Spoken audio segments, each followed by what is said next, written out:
बात के लिए धरना, जो उपद्रव में पकड़ाया है लोग, तो जमानतदार नहीं बनिएगा। जमानतदार बने, हे हिंदू धर्म के अलबमदार पगड़ीधारी, आप जमानतदार बनिए जो समाज में उपद्रव फैलाता है। तो चलिए 33 जो हिंदू हैं और 31 अल्पसंख्यक समुदाय के लोग हैं, तो हिंदू का कम से कम जमानतदार बन जाए। धारणा तो आप दे दीजिएगा। माननीय जवाहर प्रसाद जी और शमशाद आलम की गिरफ्तारी हुई तो आपको बेचैनी, इस अब तक धरना नहीं दे रहे थे, जब दूसरे लोग पकड़ा रहे थे तो इनको धरना देने का सूझ नहीं आया।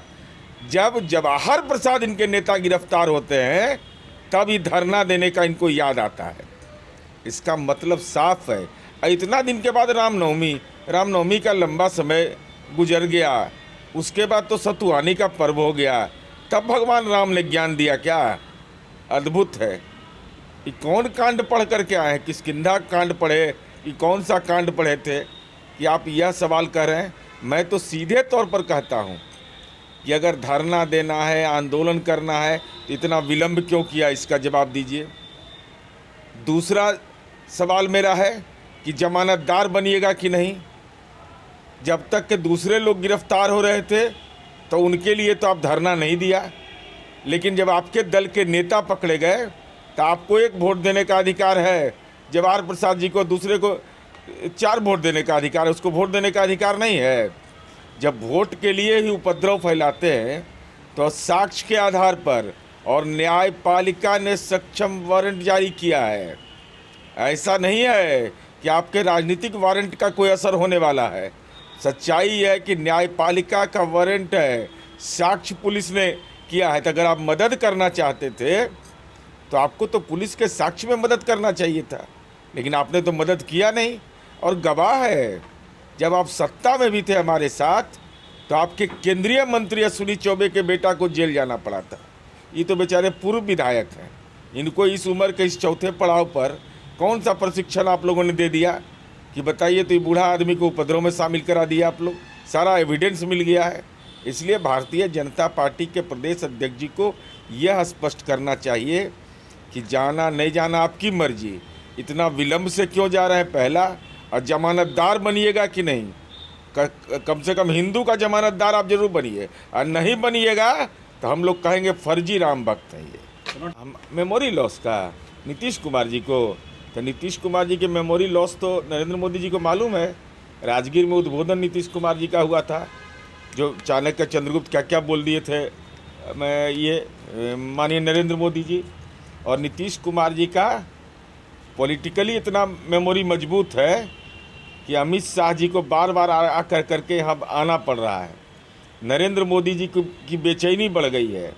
इसलिए अब सवाल इस बात का है, मेमोरी लॉस तो आपका है सम्राट चौधरी जी, कि आपके पिता ने 2013 में कहा है कि हम नरेंद्र मोदी को गढ़ देंगे। वो याद है कि नहीं?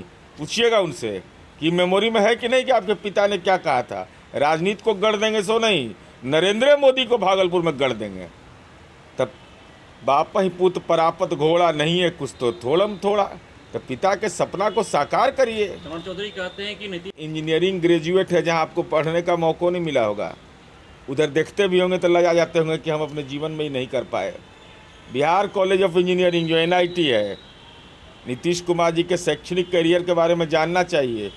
और नीतीश कुमार जी का जो राजनीति का मापदंड रहा है, जरा अपना भी रिटर्न देख लीजिए, दूसरे का भी रिटर्न देख लीजिए।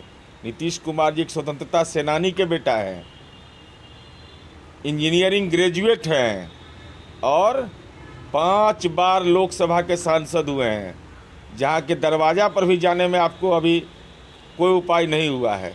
तो नीतीश कुमार जी तो और 17.5 साल मुख्यमंत्री रहे हैं, आज़ाद बिहार के पहले मुख्यमंत्री जिनको इतना बड़ा कार्यकाल मिला है। भारतीय जनता पार्टी के कोई नेता भी को 17.5 साल मौका नहीं मिला है, और मेमोरी लॉस है। तो आपको विधायक बनाए हम ही न, मंत्री बनाए हम ही न, ये सब हमारा किया हुआ। एकदम हमारे खास आदमी हैं, खास आदमी हैं एकदम, इनका जन्म दिए हैं। पिता ने जन्म दिया तो उसका सपना पूरा करेंगे। हमने राजनीति में जन्म दिया, हमारा सपना है कि 2024 में इस देश के अंदर उन्मादी राजनीति नहीं रहना चाहिए। तो माननीय सम्राट चौधरी जी हम लोग के खास आदमी हैं, खास उद्देश्य में लगे हुए हैं। भगवान आपको इतना शक्ति और सामर्थ्य दें, किसी ढंग से भाषाई विकृति फैलते रहे, हमारा रास्ता बिल्कुल आसान हो जाएगा। सम्राट चौधरी कहते हैं कि नीतीश कुमार को जॉर्ज की आत्मा घुस चुकी है, वो बार बार उनको कीड़ा काटता है अरे प्रधानमंत्री बनने भाई, का। क्या बोलते हैं, लज्जा नहीं लगता है? जॉर्ज फर्नांडिस के बारे में आप क्या बोल रहे हैं? देश के मजदूर, देश के समाजवादी आंदोलन का नायक वह व्यक्ति रहा है। कहाँ कर्नाटका में जन्म लेने वाला व्यक्ति, जो लोकनायक जयप्रकाश नारायण के नेतृत्व में जिस व्यक्ति ने लड़ाई लड़ी और देश के अंदर में रेल मजदूरों का हड़ताल उन्होंने कराया। मालूम है कि जॉर्ज फर्नांडिस ऐसे व्यक्ति थे कि देश के रक्षा मंत्री रहते हुए माइनस टेम्परेचर में जाते थे। जॉर्ज फर्नांडिस व्यक्ति नहीं थे, संस्था थे। अगर जॉर्ज फर्नांडिस की विरासत पर कोई उन पर एक सवाल खड़ा करता है तो इसका मतलब है को अटल बिहारी वाजपेयी, जो भारतीय जनता पार्टी के पूर्व नेता, हम सबों के श्रद्धेय दिवंगत प्रधानमंत्री के नीयत और नीति पर सवाल खड़े कर रहे हैं। उन्होंने संयोजक बनाया था, अटल जी ने बनाया था, तो आप अटल जी पर सवाल खड़ा कर रहे हैं क्या? जॉर्ज साहब के बारे में टिप्पणी करना, ये तो भाषाई विकृति का सीधे तौर पर जिसका कहते हैं प्रकटीकरण। इसका मतलब शब्दकोश में, इतिहास का ज्ञान, इस सब में ही राजनीति में बीपीएल है।